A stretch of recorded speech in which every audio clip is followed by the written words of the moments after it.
Hello everyone, आज हम बात करेंगे home science fifth semester first paper में फर्स्ट यूनिट और सेकंड यूनिट हो गया है। आज हम बात करेंगे थर्ड यूनिट के बारे में। और थर्ड यूनिट क्या है? रंगाई है।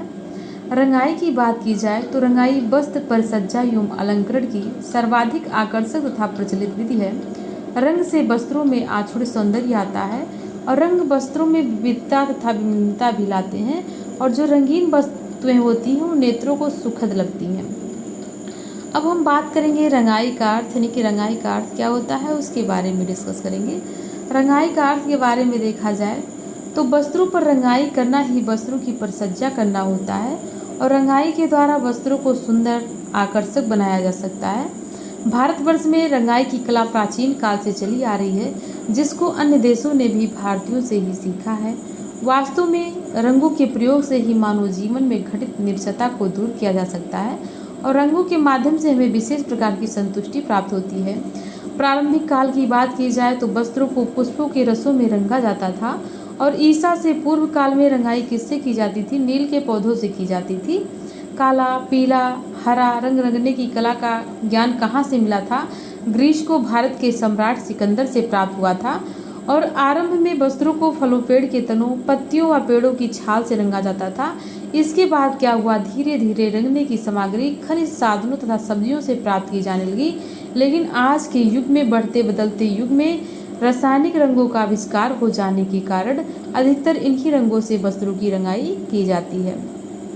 बात करें कि प्राचीन काल से ही रंग को मनुष्य की आध्यात्मिक आवश्यकता माना गया था और कहा जाता था कि जिस प्रकार जीवित रहने के लिए भोजन का होना आवश्यक है, उसी प्रकार मानव जीवन के लिए रंग का होना आवश्यक है। उस समय नीले रंग को शक्ति का प्रतीक माना जाता था, गुलाबी को अलौकिक वृद्धि का प्रतीक माना जाता था और लाल रंग को प्रसन्नता, जीवन, सच्चाई, गुण आदि का प्रतीक माना जाता था। इसीलिए दुल्हन को विवाह के अवसर पर लाल रंग का जोड़ा पहनाया जाता था। इसी प्रकार हरे रंग को मुसलमान क्या मानते थे? अमरता का प्रतीक मानते थे। इसीलिए वे मुहर्रम पर हरे रंग के वस्त्रों को धारण करते थे। प्रत्येक मौसम की बात की जाए तो प्रत्येक मौसम में अलग अलग रंग के कपड़े पहने जाते हैं। जैसे बसंत में पीला, सर्दी में गहरे रंग और गर्मी में हल्के रंगों का प्रयोग किया जाता है। खतरा दिखाने के लिए लाल रंग होता है, सुरक्षा के लिए हरा रंग और फैशन भी रंगों पर काफ़ी प्रभाव डालता है। जब कोई रंग फैशन में आ जाता है तो प्रत्येक व्यक्ति उसका उपयोग करने लगता है। रंगों का उस जो वस्त्रोद्योग में बहुत महत्वपूर्ण स्थान है। अब यहाँ हम बात करें रंग के बारे में। रंगाई पढ़ने से पहले हम किसके बारे में जानेंगे? रंग के बारे में जानेंगे कि रंग क्या होता है, रंग किसे कहते हैं उसके बारे में। देखिए, रंग मानव जीवन, उसके मनोभावों को कई प्रकार से प्रभावित करते हैं। मानव जीवन की विभिन्न अवस्थाओं को सफलतापूर्वक चित्रित करने में रंगों का महत्वपूर्ण स्थान है। जैसे आपको पहले ही बताया गया था कि नीला रंग शक्ति को, काले रंग दुख को, लाल रंग प्रसन्नता व सच्चाई को, जबकि सफ़ेद रंग किसका प्रतीक है? त्याग का प्रतीक है। मनोवैज्ञानिक लोग व्यक्ति द्वारा प्रयुक्त किए गए परिधानों के रंगों को देख करके व्यक्ति विशेष के विषय में अत्यंत महत्वपूर्ण जानकारी प्राप्त कर लेते थे। और बात की जाए कि वस्त्रों में रंगों का प्रयोजन ऋतु विशेष में भी प्रभावित होता है। जैसे लोग गर्मी में हल्के रंग पहनते हैं, जबकि सर्दियों में ऐसा नहीं होता है। सर्दियों में चटकीले व गहरे रंग के जो है वस्त्र पहने जाते हैं। अब यहाँ हम बात करेंगे रंगों के प्रकार। रंगों के प्रकार की बात की जाए तो केवल प्राकृतिक स्रोतों से प्राप्त रंगों का ही प्रयोग किया जाता था। कब? प्रारंभिक समय में। और ये रंग जो होते थे वो दो प्रकार के होते थे। एक आपका रंजक था, दूसरा आपका वर्णक, जिसको हम क्या कहते हैं? पिगमेंट के नाम पे जानते हैं। अब यहाँ हम देखेंगे कि रंजक क्या है और वर्णक क्या है। रंजक की बात करें तो रंजक घुलनशील प्रकृति के होते हैं और वस्त्रों पर रासायनिक प्रक्रिया एवं ताप आदि की सहायता से चढ़ाए जाते हैं। जिन वस्त्रों पर इन्हें चढ़ाना है उन वस्त्रों के तंतुओं में रंजकों के प्रसादृशता होना बहुत आवश्यक है। दूसरा है वर्णक। वर्णक की बात करें तो वर्णक, देखिए, रंजक जो होता है घुलनशील होता है, लेकिन वर्णक ये भी घुलनशील होते हैं, लेकिन इनके कण कैसे होते हैं? अपारदर्शी प्रकृति के होते हैं। इसीलिए इन्हें रासायनिक प्रक्रिया द्वारा वस्त्र में आत्मसात नहीं किए जा सकते हैं और वर्णकों की सहायता से, पिगमेंट की सहायता से सतह पर चढ़ने के लिए सटने वाले पदार्थ का प्रयोग किया जाता है। तो ये रंजक था और वर्णक था। यहाँ हम बात करेंगे रंग तथा द्रव्य में अंतर, यानी कि रंग और द्रव्य में अंतर क्या है उसके बारे में। रंग जिसको हम रंजक के नाम से भी जानते हैं, वर्णक जिसको हम रंग द्रव्य के नाम से भी जानते हैं, जिसको हम क्या कहते हैं, पिगमेंट कहते हैं। रंग की बात करें तो रंग छोटे छोटे कणों के रूप में होता है, इसीलिए कैसा होता है, घुलनशील होता है। जबकि द्रव्य रंग द्रव्य जिसको हम वर्णक के नाम से जानते हैं, इस द्रव्य के कण अपारदर्शी तथा लसदार होते हैं। रंजक की बात करें तो यह ताप तथा रासायनिक प्रक्रिया के माध्यम से तंतुओं में घुसता है, और वर्णक की बात करें तो इसे वस्त्रों पर चिपकाया जाता है। यह ताप रासायनिक प्रक्रियाओं के द्वारा तंतुओं में प्रवेश नहीं करता है। थर्ड है, रंगों की तंतुओं के प्रति सादृश्यता का होना अनिवार्य है। एक सी रासायनिक विष से निर्मित तंतुओं में एक सा ही रंग चढ़ता है, लेकिन जो तंतुरंजक को सोख नहीं पाते हैं उनको रंगने से पहले पानी में भिगो दिया जाता है। जबकि वर्णक में विभिन्न रंग के द्रव्य पर पसीने, धूप आदि की रंजक नष्ट करने वाली विभिन्न प्रक्रियाएं होती हैं। अगला जो पॉइंट है रंजक, रंजक विभिन्न प्रकार के रंगों पर रोशनी व धोने के आस से विभिन्न प्रक्रियाएं होती हैं, जबकि वर्णक में विभिन्न प्रकार के रंग द्रव्यों पर रोशनी व पसीने की विभिन्न प्रक्रियाएं होती हैं। अब यहाँ रंजक और वर्णक में अंतर हो गया। अब हम आगे बात करेंगे रंग प्राप्ति के स्रोत, यानी कि रंग प्राप्ति के कौन से स्रोत हैं उनके बारे में बात करेंगे। रंग प्राप्ति के स्रोत के बारे में बात करें तो वस्त्र या तंतु या सूत को जिस प्रक्रिया द्वारा रंगा जाता है उसे हम रंगना कहलाते हैं, और किसी भी तंतु या वस्त्र को रंगने के लिए मूल इकाई में जिस पदार्थ की आवश्यकता होती है उसी को हम क्या कहलाते हैं, रंग कहते हैं। ठीक है। अब रंगों की प्राप्ति के स्रोत की बात की जाए तो रंगों की प्राप्ति के स्रोत दो होते हैं, एक आपका है प्राकृतिक स्रोत और दूसरा आपका है संश्लिष्ट रंग। ठीक है, सॉरी, यहाँ प्राकृतिक रंग होगा और यहाँ संश्लिष्ट रंग, जिसको हम क्या कहते हैं, कृत्रिम रंग के भी नाम से जानते हैं और सिंथेटिक रंग के नाम से भी जानते हैं। अब प्राकृतिक रंग की बात करें तो यहाँ जीव संबंधी जो जीव जंतुओं से पाया जाता है, वनस्पति संबंधी यानी कि पेड़ पौधों से पाया जाता है, धातु संबंधी जैसे सोना हो गया, लोहा हो गया, जंग लगने से जो प्राप्त होता है ये आपका धातु संबंधी होगा। ये थे प्राकृतिक रंग। अब यहाँ हम बात करेंगे संश्लिष्ट रंग के बारे में, यानी कि अम्लीय रंग, क्षारीय रंग और उदासीन रंग होते हैं। अब उदासीन रंग की बात करें तो ये प्रत्यक्ष होते हैं, गंधक होता है, वाट होता है और विकसित होता है। यानी रंग के जो स्रोत हैं वो दो हैं, एक प्राकृतिक रंजक है और दूसरा संश्लिष्ट रंजक है, जिसको हम क्या कहते हैं, सिंथेटिक डाइज कहते हैं, और प्राकृतिक रंजक को नेचुरल डाइज कहते हैं, राइट कहते हैं। अब यहाँ हम बात करेंगे किसके बारे में, प्राकृतिक रंजक बारे में। देखिए यहाँ प्राकृतिक रंजक के बारे में बात की जाए तो इन रंगों की प्राप्ति किससे होती है, प्राकृतिक स्रोतों से की जाती है, और मानो अत्यंत प्राचीन काल से ही पेड़ की छाल, फूल की टहनियाँ, जानवर की चर्म, खनिज वस्तुओं जैसे खनिज की बात करें जैसे लोहा आदि को पानी में कुछ देर डुबो करके कई प्रकार के रंग प्राप्त कर लिए जाते थे। यह प्राकृतिक रंग मुख्यतः तीन निम्नलिखित कई स्रोतों में बांटा गया है, जैसे जीव संबंधी यानी कि जिसमें क्या होता है, जीव संबंधी यानी जीव जंतुओं से, कीड़े मकोड़े से, आज से मछली से, आज से खोजा गया था। दूसरा है वनस्पतिक रंजक यानी कि जो पेड़ पौधों के टहनियों से, ठीक है, जैसे आपका पेड़ जगत से बात किया जाए तो जैसे पत्तियां, कलियां, पेड़ की छाल, फूल आदि से प्राप्त किए जाते हैं। जैसे हर श्रृंगार के फूल की टहनी, जामुन, केसर, मेहंदी, हल्दी आदि किससे प्राप्त होता है, वनस्पतिक जगत से प्राप्त होता है। धातु संबंधी बात की जाए तो धातु संबंधी विभिन्न प्रकार के खनिजों से प्राप्त होता है। इन्हें बनाने के लिए क्या करना पड़ता है, लोहे की शीलन व सिरके को पानी में डाल करके बर्तन में कुछ देर के लिए रख दिया जाता है और कुछ समय उपरांत इसमें घोल में लकड़ी की राख डाली जाती है। ऐसी प्रक्रिया द्वारा धातु संबंधी रंजक बनते हैं। अब दूसरा जो है प्राकृतिक हो गया। दूसरा जो पॉइंट है सिंथेटिक डाई यानी कि संश्लिष्ट रंजक। संश्लिष्ट रंजक की बात करें तो यह रासायनिक विधियों द्वारा रंजकों को सर्वप्रथम बनाने का श्रेय किसने दिया था, विलियम हेनरी पार्किन ने दिया था। और कब दिया था, 1856 ईस्वी में, जब हेनरी पार्किन प्रयोगशाला में एनिलीन सेपक्विनीन बना रहा था तब अचानक उसे कृत्रिम रंग के बन जाने का पता लगा। और यह रंजक कोलतार का उप उत्पादन है। प्रारंभ में कोलतार को एक व्यर्थ पदार्थ मानकर फेंक दिया जाता था, परंतु अब इस कोलतार का प्रयोग कई रासायनिक रंजक बनाने में किया जाता है। यानी संश्लिष्ट रंजक का खोज किसने किया था, सर्वप्रथम बात करें तो श्रेय विलियम हेनरी पार्किन ने किया था। कब किया था, 1856 ईस्वी में किया गया था।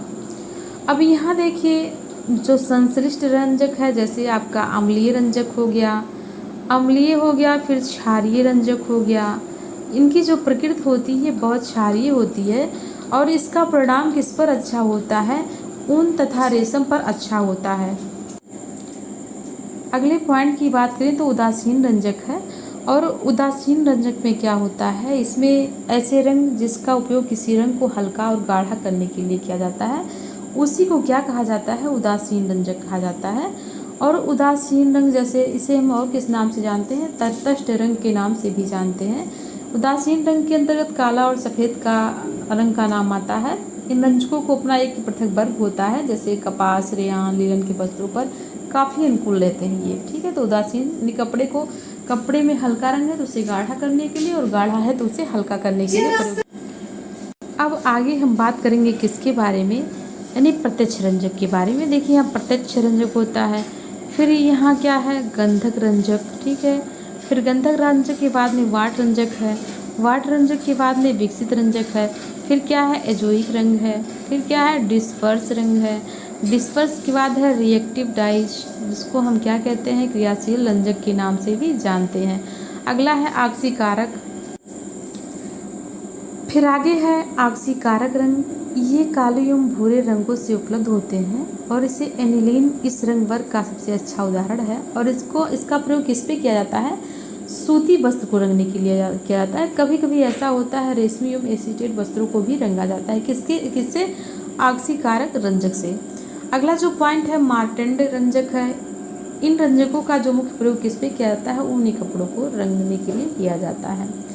अब देखिए वहाँ हम लोग बात किए विकसित रंग, मार्टेंडन, आक्सीकारक रंग, डिस्पर्स रंग, एजोइक रंग, विकसित रंज, वाट रंजक, गंधक रंजक, प्रत्यक्ष रंजक, उदासीन रंजक, क्षारीय रंजक, अम्लीय रंजक, और ये सब क्या है? संश्लिष्ट रंजक यानी सिंथेटिक डाई के प्रकार हैं। ठीक है, अब हम आगे बात करेंगे किसके बारे में? रंगों से कौन कौन से लाभ होते हैं उनके बारे में बात करेंगे। देखिए रंगों के लाभ के बारे में बात करें तो रंगों की उपस्थिति के कारण हमें क्या होता है? प्रत्येक वस्तु अलग अलग रंगों में दिखाई देती है। रंग निर्धारण से हमें किसी वस्तु को पहचानने में आसानी होती है। रंग से हमें मनोदशा में सुधार करने के लिए भी रंग का प्रयोग किया जाता है। रंग पहचान स्थापित करने के लिए भी रंगों का प्रयोग किया जाता है। रंग विविधता प्रदान करते हैं। कंपनी, स्कूलों, अन्य संस्थाओं में रंगों के आधार पर यूनिफॉर्म का उपयोग किया जाता है, जिससे वे आसानी से पहचाने जा सकते हैं। ये तो रंगों के लाभ था। अब प्राकृतिक रंगों के लाभ के बारे में बात करें कि प्राकृतिक जो रंग है उनके क्या क्या लाभ हैं। देखिए प्राकृतिक रंगों से त्वचा का कोई हानि नहीं होता है।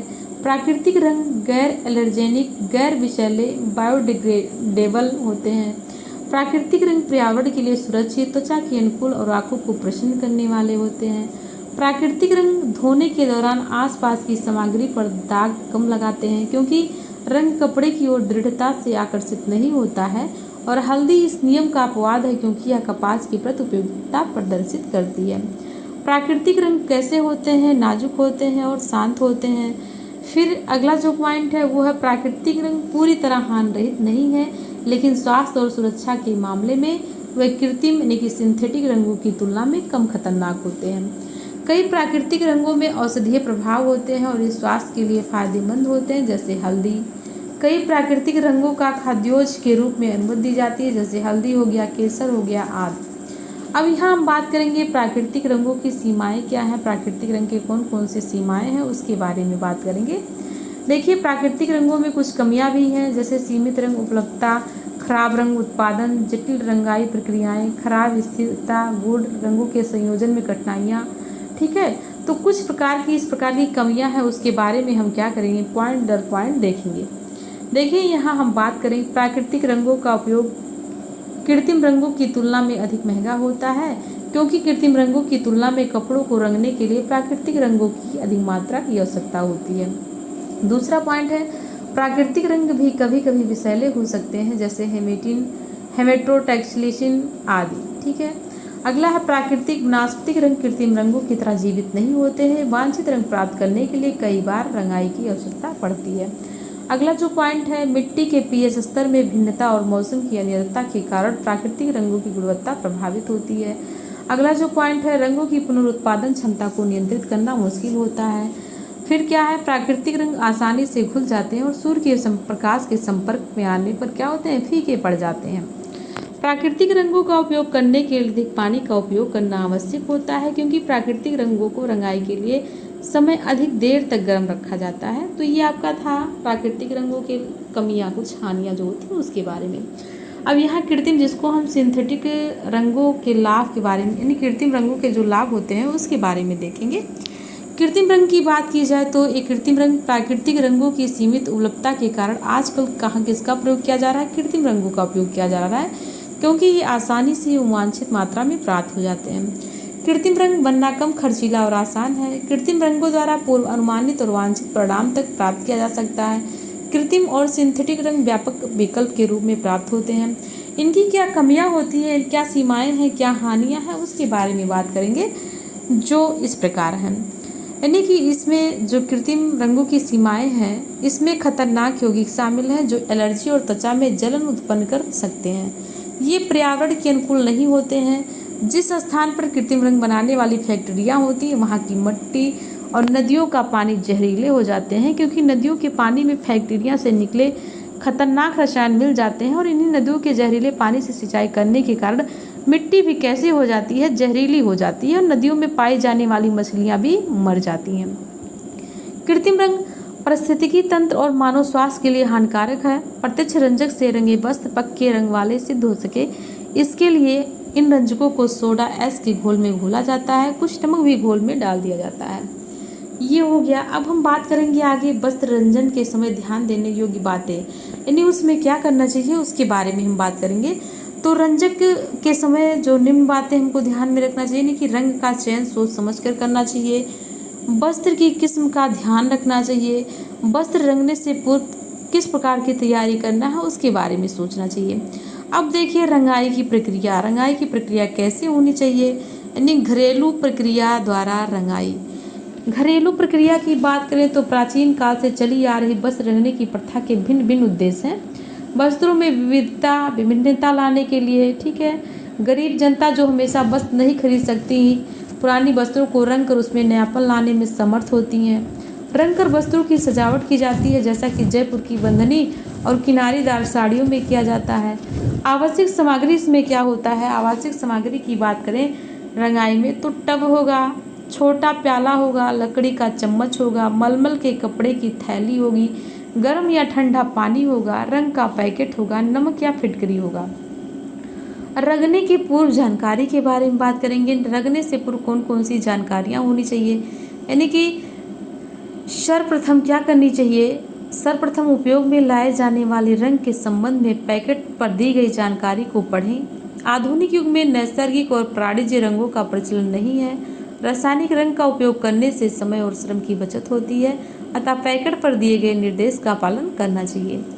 तंतु ज्ञान हेतु रंगने के कुछ प्रश्नों का निराकरण करना जरूरी है, यथा वस्त्र का तंतु नया है अथवा पुराना है, सफ़ेद वस्त्र रंगना है या बदरंग हो गया है, रंगीन वस्त्र है, सूती है अथवा रेशमी है या ऊनी है। इन्हीं आधार पर रंग के प्रकार और मात्रा का उपयोग किया जाना चाहिए।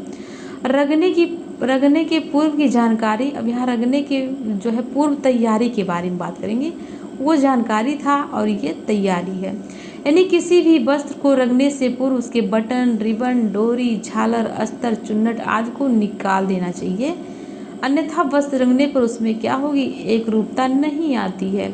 रंगीन या बदरंग वस्त्रों को ब्लीच करके उसका रंग निकाल देना चाहिए, ताकि रंगने के पश्चात वस्त्र में धब्बे ना दिखाई दें। रंगने से पूर्व वस्त्र का चिकटपन, मैल के दाग, धब्बे, अन्य पदार्थों के दाग छुड़ाने होने चाहिए। विधि के बारे में बात करें तो रंग के पाउडर को मलमल की थैली में बांधकर छोटे प्याले में घोलकर तैयार करें। पानी का प्रमाण और रंग की मात्रा की पैकेट के दिए अनुसार ही रंग का मात्रा, कपड़े की लंबाई चौड़ाई को देखते हुए हल्का या गहरा रंगना, इस बात का ध्यान रखते हुए लिया जा सकता है। बड़े टब में पानी उबालें, पक्का रंग है तो उबलते पानी में थोड़ी सी फिटकरी या नमक डाल दें। पानी उबलने लगे तो प्याले का रंग उसमें डाल दें। 10 मिनट तक रंगीन पानी को उबलने दें। रंग की परख है, जिस तरह का बड़ा वस्त्र रंगना है उसी तंतु का एक छोटा टुकड़ा पहले रंग कर देखें कि मनचाहा रंग तैयार हुआ अथवा नहीं। बड़े वस्त्र को रंगने के लिए पहले भिगो दें और अच्छी तरह निचोड़ कर झटक कर रंग के टब में फुर्ती से डालकर लकड़ी के चम्मच से उलटते पलटते जाएं। टब को 5 मिनट तक आग पर से उतार कर ठंडा होने दें और तब तक बस रंग में ही डूबा रहने दें। थोड़ी थोड़ी देर बाद वस्त्र को हिलाते रहें ताकि जल के स्थिर होने पर रंग के धब्बे ना पड़े। रंग ठंडा होने पर वस्त्र को उसमें से निकाल लें। ठंडे पानी से 2 से 3 बार निकालें जब तक स्वच्छ रंग रहित जल ना बचने लगे। अब यदि डेवलपर में डालना है तो उसका प्रयोग करें जिसका मनचाहा सेट प्राप्त हो सके। अब देखिए यहाँ रेशमी वस्त्र को कैसे रंगा जाता है। ठीक है, रेशमी वस्त्र की बात करें तो रेशमी सूती वस्त्रों को जिस प्रकार रंगा जाता है इसी तरह सारी तैयारी करके रेशमी वस्त्र को उबलते हुए रंग में ना डालकर रंग पकाकर आग से उतारें। रंग के ठंडा होने से उसमें रेशमी कपड़ा डाल करके 15 मिनट रहने दें। रंग में थोड़ा सा अबरक का चूरा डालें। गीले वस्त्र पर चिपक कर अबरक के कण चमकते हैं। इसी तरह वस्त्र की सजावट की जाती है। अब यहाँ हम बात करेंगे ऊनी वस्त्रों को रंगना। ऊनी वस्त्र कैसे रंगे जाते हैं। रेशमी वस्त्रों की अपेक्षा ऊनी वस्त्र रंगने हेतु अधिक मात्रा में रंग की आवश्यकता होती है, क्योंकि ऊनी वस्त्र के लिए एसिड के रंगों का उपयोग करना चाहिए। पके हुए रंग के ठंडा होने पर ऊनी वस्त्र भिगो कर रंग में डालना चाहिए। इसे निचोड़ते समय विशेष सावधानी पूर्वक दुपट्टियों के मध्य दबा कर पानी निकालना चाहिए। अब यहाँ हम बात करेंगे आगे रासायनिक तंतुओं को रंगना। रासायनिक तंतु जैसे नायलॉन हो गया, डेक्रान हो गया आदि वस्त्रों को रंगने के लिए विशेष रंग बाजार में मिलते हैं। इसके साथ साथ तरल पदार्थ एक शीशी में मिलती है। इसे पके हुए रंग में डाल करके ठंडा होने दें और नायलॉन के वस्त्र रंग लें। ठीक है, तो ये होता है। रंगने की अवस्थाओं के बारे में बात करें तो रंगाई यानी कताई से पूर्व रंगना, ठीक है, बुनाई से पूर्व रंगना और वस्त्र की रंगाई करना। वस्त्र की रंगाई की बात करें तो कई विधियों द्वारा रंगा जाता है, जैसे साधारण रंगाई, क्रॉस रंगाई, बांध कर रंगाई। ठीक है, साधारण रंगाई की बात करें तो इस विधि में जिस कपड़े को रंगना है उसे उस साफ पानी में भिगो करके निचोड़ करके रंग तैयार के घोल में डुबो दिया जाता है। इस विधि में पूरे वस्त्र एक सा रंग हो जाता है, उसी को हम सिंपल डाइंग कहते हैं। क्रॉस की बात करें तो इस विधि में 2 या अधिक रेशों से बने वस्त्रों को रंगा जाता है और पूरे वस्त्र को एक ही रंग में डुबो दिया जाता है। अगला है बांध कर रंगना, जिसको हम टाई एंड डाई के नाम से भी जानते हैं, बंधनी के नाम से भी जानते हैं और इसका प्रयोग की बात करें सबसे अधिक जयपुर में किया जाता है। इसके कपड़े की धागे की सहायता से नमूनों के अनुसार बांध दिया जाता है, तब उसे रंग में डालते हैं और बांधने वाले स्थान पर वस्त्र रंगता नहीं है। कपड़ा सूख जाने पर गांठें खोल दी जाती हैं। इस विधि से रंगने में 2 अथवा अधिक रंगों का प्रयोग किया जाता है। अब आगे हम बात करेंगे रेसिस्ट डाइंग तकनीक। रेसिस्ट डाइंग तकनीक क्या होता है इसके बारे में बात करेंगे। देखिए रेसिस्ट डाइंग तकनीक को प्रतिरोध रंगाई भी कहा जाता है और यह वस्त्रों को रंगने की एक पारंपरिक विधि है जिसमें कुछ तरीकों का उपयोग करके प्रतिरोध करने के लिए किया जाता है। इसमें कुछ प्रकार की सामग्रियां होती हैं, जैसे मोम, मिट्टी का पेस्ट, स्टार्च पेस्ट और रसायनों का प्रयोग प्रतिरोधक के रूप में किया जाता है। बात करें इस विधि में प्रतिरोध करके रंगाई की जाती है। हमारे देश में 13वीं शताब्दी से ही इस विधि का प्रयोग वस्त्रों को रंगने हेतु चला आ रहा है और इस विधि में वस्त्र रंगने की प्रक्रिया बहुत सरल है, लेकिन इस प्रक्रिया से बड़े बड़े तथा सुंदर डिजाइन के ही वस्त्र बनाए जा सकते हैं। उदाहरण की बात करें जैसे गुजरात का पटोला, राजस्थान की बंधनी इसी विधि द्वारा बनाई जाती है। देखिए पटोला की बात करें तो पटोला वस्त्र बुनने से पूर्व उसके धागे को रंग लिया जाता है, लेकिन बंधनी में वस्त्र को ही पहले रंगा जाता है। यहाँ देखिए बंधनी है, वस्त्र को बंधनी रंगने की विधि प्राचीन काल से चली आ रही है। इसे बंधेज या टाई एंड डाई भी कहते हैं। और बंधेज की बात करें तो जापान में यह रंगाई बहुत ज़्यादा प्रचलित है और इसी शिवरी के नाम से भी जानते हैं और भारत में राजस्थान को बांध कर कला घर घर माना जाता है। बंधनी या बंधेज रंगाई में वस्त्र में गांठें लगाकर कस करके उसे बांध दिया जाता है और गांठ वाले स्थान पर धागे से बंधे स्थान पर रंग नहीं चढ़ता है, सेट वस्त्र बन जाता है। ठीक है, अब बांधनी रंगाई की विधि जैसे उपयुक्त वस्त्र का चयन करना, फिर क्या होता है मोड़ना, गांठ लगाना, बांधना। फिर बांधने के लिए सामग्री की बात करें, धागा होना चाहिए, रबर बैंड होना चाहिए, क्लिप या पिन होना चाहिए, प्लास्टिक की सीट या थैली होनी चाहिए, सुई होना चाहिए। ठीक है, अब यहाँ हम बात करेंगे रंगना। रंगाई के लिए ब्रेंथाल रंगों का उपयोग किया जाता है। बांधनी या बंधेज रंगाई में जिस स्थान का सफ़ेद रखना होता है वहाँ पर क्या लगा दिया जाता है, मोम लगा दिया जाता है। और मोम लगाने के बाद कपड़े को कस कर बांध दिया जाता है, फिर कपड़े को रंग में डुबो दिया जाता है। और डिजाइन अपनी रुचि के अनुसार कपड़े या 2 या 3 रंगों में रंगा जा सकता है, परंतु एक बार में ही एक रंग की रंगाई की जा सकती है।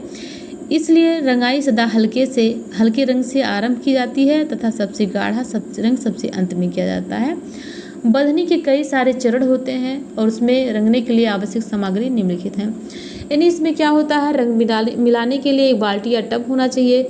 फिर क्या, मुख्य रंग के लिए बड़ा बर्तन, सहायक रंगों के लिए छोटे बर्तन, हाथों को रंगों से सुरक्षित रखने के लिए रबर के दस्ताने होने चाहिए, पहने हुए कपड़ों को रंग से बचाने के लिए एप्रन होना चाहिए, रंग गर्म करने व उबालने के लिए स्टोव या गैस होना चाहिए, रंगने के बाद उबालने के लिए एक बड़ा बर्तन होना चाहिए, मेज पर बिछाने के लिए पुराना अखबार होना चाहिए, रंग नापने के लिए चम्मच, कपड़े रंग में डुबोने के लिए एक चिमटा या पलटा, धागा काटने के लिए कैंची होना चाहिए। रंगने की प्रक्रिया की बात करें तो रंग पाउडर के रूप में मिलते हैं, जिन्हें किसी रसायन या जल में घोल करके लई के समान बनाया जाता है। पानी को पर्याप्त रूप से गर्म कर लें। रंग की तैयारी की गई लेई या पेस्ट को गर्म अच्छी तरह से हिलाते हुए मिलाएं। फिर क्या करें, रंग को पक्का करने के लिए एक मुट्ठी नमक रंग के पानी में मिलाएं। फिर रंगे गए कपड़े को रंग के पानी में मिलाएं। कपड़े को बर्तन अच्छी तरह से डुबोएं। कपड़े को उलट पलट कर बार बार बर्तन के रंग में डुबोएं, जिससे पूरे कपड़े पर रंग अच्छी तरह चढ़ जाए। रंग में कपड़े को धीरे धीरे हिलाने और डुबोने का कार्य लगभग आधा घंटा तक जारी रखना चाहिए। जब तक कपड़े रंग पूरी तरह से चढ़ न जाए तब तक उबालते रहें और उबालते समय रंग को हिलाते रहें ताकि वह नीचे न बैठने पाए। अगला है पॉइंट सुखाना। सुखाने के लिए क्या करना पड़ता है, रंगने के बाद वस्त्र को बिना गांठ खोले छायादार हवादार स्थान में सुखाना चाहिए। कपड़े को तेज धूप में नहीं सुखाना चाहिए, क्योंकि तेज धूप में रंग खराब होने की संभावना होती है। फिर इस्त्री करना, यानी बांधनी रंगाई के बाद 2 या 3 दिनों तक वस्त्र पर इस्त्री नहीं करना चाहिए, क्योंकि उससे रंग के खराब होने का डर होता है। और इस्त्री करने से पहले कपड़े को अच्छी तरह क्या करना चाहिए, सुखाना चाहिए और सभी गांठों को क्या करना चाहिए, खोल देना चाहिए। दुपट्टे वगैरह बिना इस्त्री के सिलवट एक ही अच्छे लगते हैं। गांठें खोलना, अंतिम रंगाई करने के बाद जब वस्त्र को छाया में सुखाया जाता है तो उसे कैंची से सावधानी पूर्वक सारे धागे को काट करके गांठों को खोल दिया जाता है। अब मोटी गांठों को हाथ से ही खोला जाता है, नहीं तो कपड़ा फटने का डर होता है। सावधानियां की बात करें तो रंग डालने के लिए इतना पानी लेना चाहिए जितना कपड़े को पूर्ण रूप से डूबने के लिए आवश्यक हो। अलग अलग रंगों के लिए अलग अलग टब रखना चाहिए। रंगने से पूर्व कपड़े पर मार नहीं लगा रहना चाहिए। धागा बांधते समय धागे के बीच में अंतर नहीं होना चाहिए। रंगने से पहले अपने हाथों को साफ कर लें। रबर के दस्तानों का प्रयोग करना चाहिए। रंग नापने के लिए हमेशा सूखे चम्मच का प्रयोग करना चाहिए। रंगने के लिए बाद कपड़े को हमेशा छाया में ही सुखाएं। कपड़ा सूखने के बाद ही धागा काटना चाहिए। अब यहाँ हम बात करेंगे बाटिक की बात करें तो देखिए, जो बाटिक है, बाटिक की बात करें, बाटिक रंगाई से उस कला से है जो कपड़े पर मोम लगाकर विशेष विधि द्वारा रंगी जाती थी। और बाटिक मूलतः जावा एवं सुमात्रा की कला है, जिसका सही उच्चारण बतीक है, जिसका अर्थ है मोम से लिखना या चित्र बनाना। बाटिक की प्रक्रिया के पहले कपड़े पर चित्र बनाया जाता था। इसके बाद जिन स्थानों को बिना रंग के रखना होता था उस पर मोम लगाकर कपड़े को रंग में डुबो दिया जाता था। जहां मोम लगा होता था वहां रंग नहीं चढ़ता था, लेकिन मोम की टूटी हुई दरारों में रंग ज्यामितीय के सुंदर आमूर्त आकारों की दरारें बनाता था और बाटिक का यही दरार सौंदर्य एवं अन्य कलाओं से अलग करता था। बाद में मोम को गर्म पानी से हटा दिया जाता था। बाटिक से सुंदर एवं आकर्षक नमूने बनाए जाते थे। बाटिक हेतु सामग्री की बात करें कि बाटिक कला जो है, रंगने की कुछ सामग्रियां हैं, जैसे वस्त्र पर मोम लगाना, रंगना। फिर है मोम लगाने के लिए सामग्री क्या होना चाहिए, एल्युमिनियम का बर्तन होना चाहिए, गैस या स्टोव होना चाहिए, एक मेज होना चाहिए, सफ़ेद मोम होना चाहिए, पैराफिन मोम होना चाहिए, पीला मोम या मधुमक्खी का मोम, कोई भी मिल जाए। फिर क्या है, नमूना छापने के लिए ब्रश होना चाहिए, साँचा होना चाहिए, एक लकड़ी का फ्रेम होना चाहिए जिस पर कपड़े से पिन से कसकर मोम किया जाए। रंगने की आवश्यक सामग्री रबर के दस्ताने, प्लास्टिक की बाल्टी, टब, मग आदि, प्लास्टिक के चम्मच, जो छोटे बर्तन रंग बनाने के लिए, कांच या प्लास्टिक का नापने का यंत्र, मोम किए वस्त्र को ढकने के लिए अखबार या कागज, बाटिक के रंग नमूने के अनुसार। ठीक है, आगे जो पॉइंट है कपड़ा तैयार करने की विधि के बारे में बात करें तो बाटिक के लिए सफ़ेद सूती, सिल्क, आर्गेंडी व रूबिया का कपड़ा उपयुक्त होता है। जिस कपड़े पर बाटिक की जाती है उसे नमूना छापने से पहले पानी में इस तरह से धोना चाहिए जिसका उसका स्टार्च निकल जाए। कपड़ा सूखने के बाद उसे अच्छी तरह से प्रेस करके नमूना चित्रित करके फ्रेम पर लगा दें। जिससे वो क्या हो जाए, उस पर मोम आसानी से लग सके और डिजाइन के आधार पर कपड़े का आकार पहले ही निश्चित कर लेना चाहिए। अगला जो पॉइंट है वो है मोम लगाना। मोम लगाने की क्रिया बहुत ही सावधानी से करनी चाहिए, क्योंकि मोम की एक फालतू बूंद गिरने से नमूना खराब हो जाएगा। और मोम लगाने की क्रिया निम्न प्रकार की जानी चाहिए, यानी 2 भाग सफ़ेद मोम व 1 भाग पीले मोम को लेकर बर्तन में डालकर गर्म करें। जब मोम पिघल जाए तो ब्रश की सहायता से कपड़े पर लगाएं। यदि मोम पारदर्शी दिखे और हल्के से फैले तो यह समझना कि वह पर्याप्त गर्म है। मोम की परत इतनी मोटी होनी चाहिए कि वह रंग को रोक सके। पहली बार मोम लगाने के बाद कपड़े को रंग लें। सूखने पर मोम लगाने की प्रक्रिया को दोहराएं। रंग बनाना, यानी बाटिक रंग मुख्यतः पाउडर के रूप में मिलते हैं और बाटिक में ब्रेंथॉल रंग का उपयोग किया जाता है। ये रंग पक्के व चमकदार होते हैं। इसमें 2 रंगों का उपयोग किया जाता है और एक रंग बेस और दूसरा साल्ट कहलाता है। बेस रंग बनाने की विधि के बारे में बात करें तो बेस रंग कैसे बनता है। बेस रंग या छोटे बर्तन में बेस रंग से लेकर इसमें कुछ बूंदे टर्की रेड ऑयल को डालें और प्लास्टिक के चम्मच द्वारा पाउडर को मिलाकर एक पेस्ट के रूप में परिवर्तित कर लें। इसमें थोड़ा सा पानी डालें और आग पर गर्म होने के लिए रख दें। जब घोल उबलने लगे तो उसमें एक छोटा टुकड़ा कास्टिक सोडा डालें और आग पर से उतार कर ठंडा होने के लिए रख दें। दूसरा है साल्ट बनाने की विधि। यह क्या है, घोल दूसरे बर्तन में बनाया जाता है और यह घोल ठंडे पानी में ही मिलाया जाता है। एक बर्तन में साल्ट रंग डालें और इसमें बराबर मात्रा में नमक डालें तो कुछ बूंद पानी में डालकर पेस्ट बनाएं। जब पेस्ट अच्छी तरह बन जाए तो एक टब में आवश्यकतानुसार पानी लेकर उसमें घोल दें। पानी की मात्रा इतनी होनी चाहिए कि उसका कपड़ा अच्छी तरह डूब जाए। रंगने की विधि। कपड़ा रंगने की विधि के बारे में बात करें तो मोम किए गए कपड़ों को आधे घंटे सादे पानी में डुबो कर रखें। साल्ट तथा बेस के कलर को अलग अलग बर्तन में रखें। मोम किए गए कपड़े को सादे पानी से निकालकर बिना निचोड़े बेस के घोल में डुबोएं। यहाँ देखिए बाटिक डिजाइन बना हुआ है। फिर बेस के घोल में कपड़ा निकालकर साल्ट और घोल में डालें और कपड़े की शीघ्रता से चारों ओर घुमाएं। कपड़े को निथार कर ठंडे पानी में धोकर बिना निचोड़े छाया में सुखा दें। मोम छुड़ाना। फिर है कई सावधानियां हैं। मोम को बहुत अधिक न गर्म होने दें, इससे आग लगने का खतरा होता है। डिजाइन का रंग योजना हमेशा हल्के से गहरे रंग की योजना होनी चाहिए। रंगाई की क्रिया, सभी क्रिया ठंडी होनी चाहिए। वस्त्र को रंगने से पहले आधा घंटा तक साफ जल में डुबो देना चाहिए। कपड़े को हमेशा छाया में ही सुखाना चाहिए। कपड़े के सूखने के बाद मोम छुड़ा देनी चाहिए। ठीक है। इकत की बात करें तो इकत प्रतिरोधी रंगाई द्वारा कपड़े को पैटर्न में रंगने की एक विधि है और पैटर्न को तैयार कपड़े की सतह पर लागू नहीं किया जा सकता है, न ही इसे कपड़े में संरचनात्मक रूप से बुना जाता है। वस्त्रों को रंगों में रंग लाने के पश्चात निम्नलिखित प्रक्रियाएं की जाती हैं। वस्त्रों को पानी में निथारना, वस्त्रों को सुखाना, वस्त्रों को क्या करना, इस्त्री, जिसको हम क्या कहते हैं, प्रेस करना। तब कोई भी वस्त्र देखने लायक बनता है। वही व्यक्ति जब पहन लेता है तो उसके व्यक्तित्व में निखार आता है। तो ये 3rd यूनिट होम साइंस का 5th सेमेस्टर ने 3rd यूनिट आपका जो है था रंगाई पूरी यूनिट खत्म हो गई है। कल से हम लोग देखेंगे 4th यूनिट के बारे में। आई होप आप सभी को समझ में 3rd यूनिट आया होगा।